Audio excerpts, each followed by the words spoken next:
During the past 15 years or so, every major surfboard manufacturer had started putting carbon toe and heel reinforcement patches on the tail of their boards.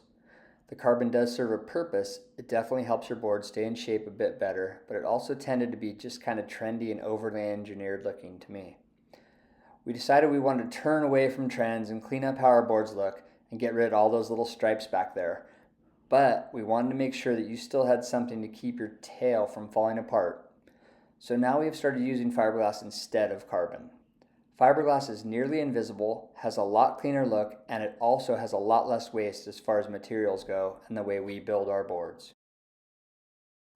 It all starts with our glassers, where they use scraps of fiberglass from previous boards to cut out patches to reinforce the tail of other new boards they're building. This reduces the waste that we create that would go into a landfill, and it also helps us from having to ship rolls of carbon around the world, further reducing our pollution.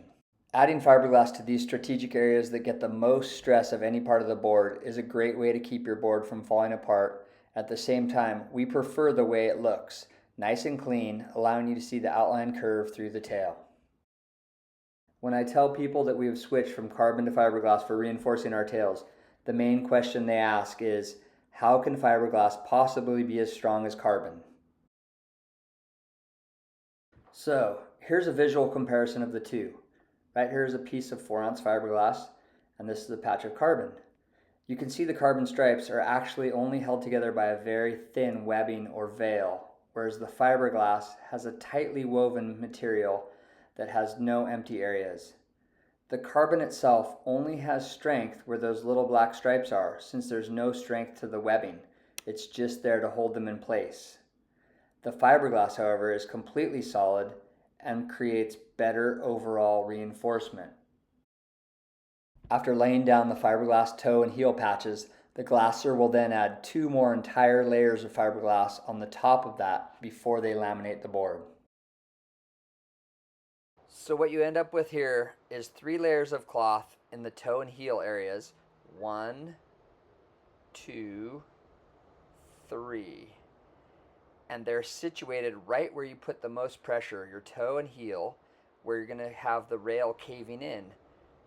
When you have those 3 layers, it helps to keep the tail from getting tail cancer and crushing in easily. The biggest difference here is once these boards are wet out and glassed, you do not see the fiberglass patches anymore, whereas you would see the carbon with their little stripes.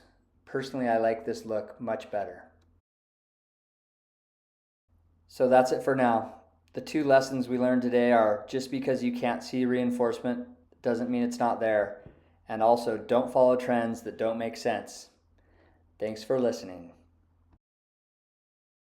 This message approved by the International Surfboard Builders Association.